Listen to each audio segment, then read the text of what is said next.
Well, welcome to another edition of BFT Review. That BFT, of course, stands for Brothers Fine Tobacco. Of course, you can go to brothersfinetobacco.com, see a bunch of other stuff that we got going on with the store. You can check out the store, see what kind of products we carry, everything from cigars to vapes to pipe stuff. Everywhere always expanding, always carrying new stuff as well. So this is just another cigar review that we've got going on here today. Today I'm doing the Gran Habano number 3, not to be confused with the Mambo number 5. This cigar, of course, is by Gran Habano. This is part of the package that I bought the other day from the Tobacco Leaf.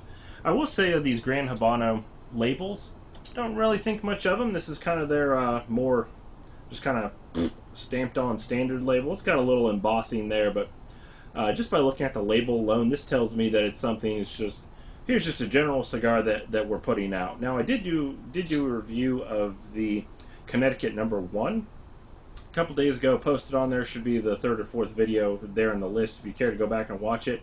Was really happy with that one. I got these cigars in a mixed pack for about $5 a piece, I believe, somewhere around there after tax, and I was really happy with that. These are really nice 60 by 6s. So they're going to burn for a long time. I got some really good flavors out of that Connecticut. So that kind of already set a bar about up here for the Gran Habano. I haven't actually had a Gran Habano that I can remember. I know I've been given Gran Habanos. I know I have some sitting in my humidor that actually have not smoked. If I have smoked one, I do not remember it. So I'm going to go with that bar set there as my first one. And it set it pretty high. The flavors were just great on it. It burned great. I was very happy with it, especially for the price. It was very, very good. So here is the Gran Habano number 3. It smells just kind of like a regular, natural, sun-grown. I'm assuming that this has a Habano wrapper to it because it is named as such.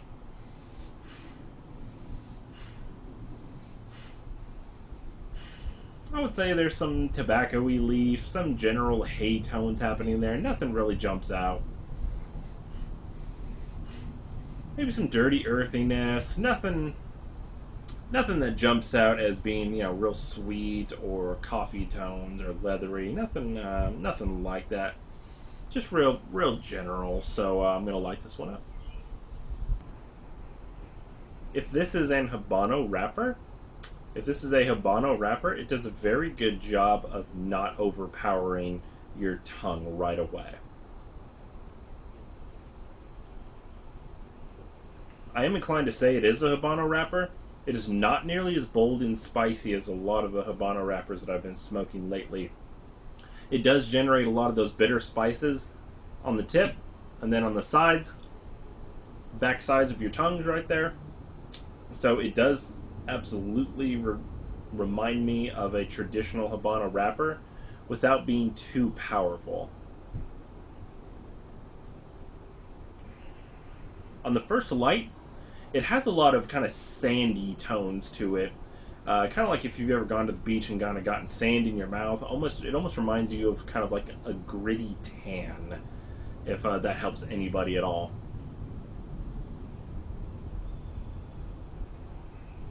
A lot of vegetation on the retro hail, a lot of, like I said, spiciness, a lot of black pepper, a lot of, I would say a lot of like cayenne pepper as well is happening. It's definitely more towards the, vegetable pepper in conjunction with those black pepper spices, kind of working together, almost making me think of like a bitterness to the pepper as well. Not just straight like something that you would put on your food. They're definitely working hand in hand to give you a more pepper sensation.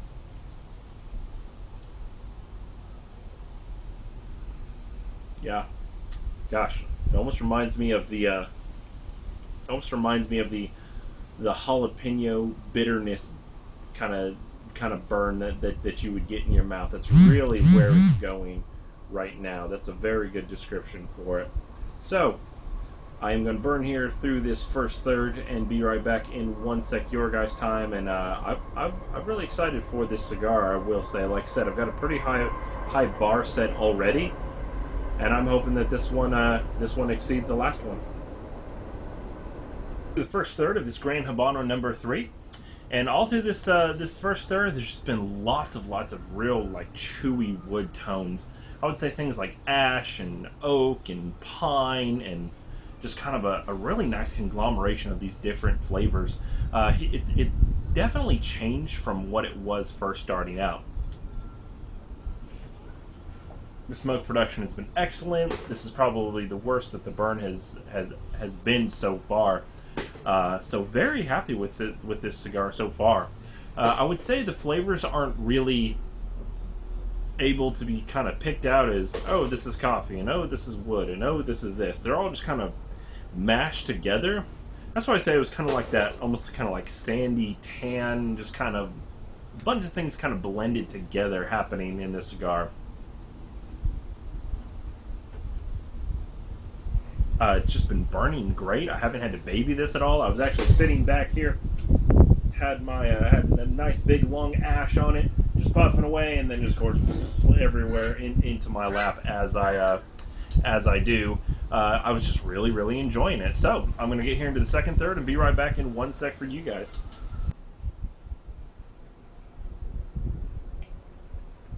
So on to the second third of this Gran Habano Habano number 3. Here in the second third, I feel like there's a little bit kind of complex wood tones. There's just a tiny bit of a sweetness on the exhale, just right as you're exhaling, and then it's gone. I would say just like a real natural, just kind of planty sweetness is what's happening there. Very hard to pick up unless you're really thinking about it. If you were just puffing on this doing an activity, I don't think that you would even notice it. The burn has been great. I haven't had to baby it. It hasn't been burning very straight. It's probably one of the straighter burns it's been having. But it didn't go out on me at all. I was doing some activities here around the house, and it kept chugging right along, so that's a plus for it. I could definitely see this being a really good morning or afternoon type of cigar with a cup of coffee. This would go really well because it does have some of that Habano spice still hanging around as well. It was kind of there in the background of the first third, but here in the second third, I think it's making a little bit of a resurgence. Definitely not heavy at all, though. It's just kind of there in the back of the tongue. So there is still some of that. I would say just kind of shifted to more of like a plain like green bell pepper spice, where it's just got a little bit in there, mixed with kind of that little bit of green taste to go along with that kind of vegetation sweetness. And then just a whole lot of wood on top of everything else. So I would almost go as far as to say this is turning into kind of a one-note cigar, where it's wood over everything, more cedar. I think it's shifting than anything else right now. So wood over everything, and then just little bits and pieces of some spice, of some sweetness. It's putting out a really nice fragrance into the air as well of those wood tones. So overall, I'm happy with this cigar. I've got a little bit of a run going right here. I'm going to see if this is going to cause any problems, and we'll be right back with the last third in 1 sec. And there goes the ash again.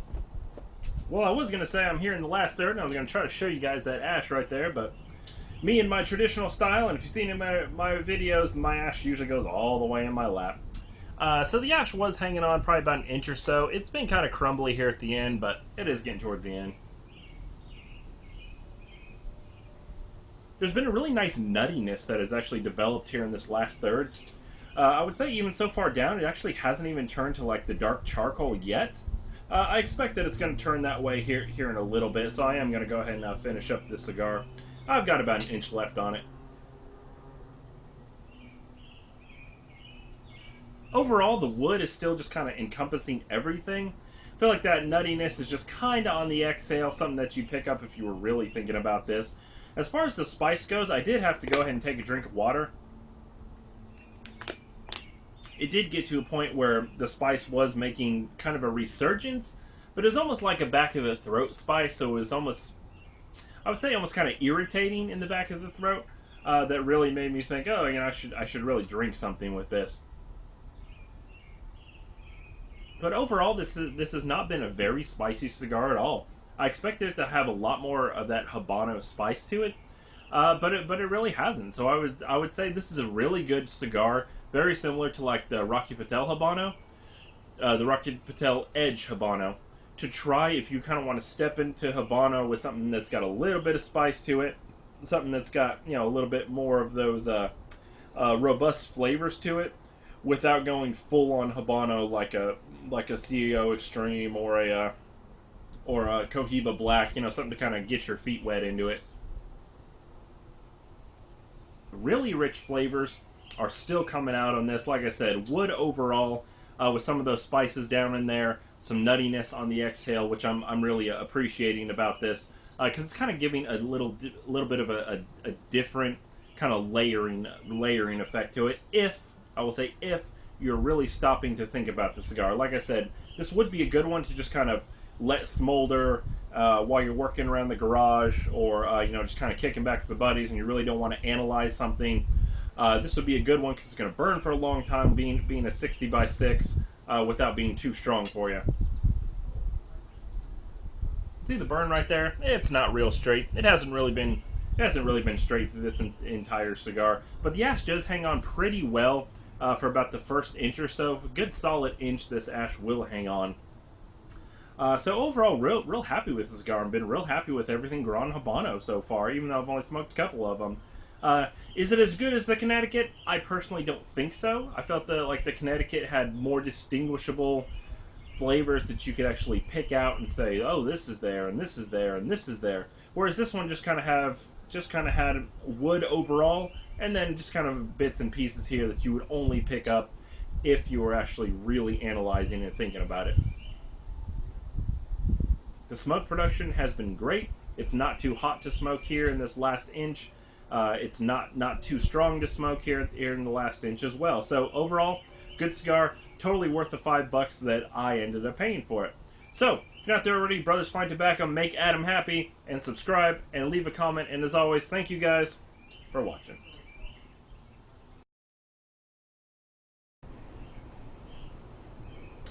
If this is if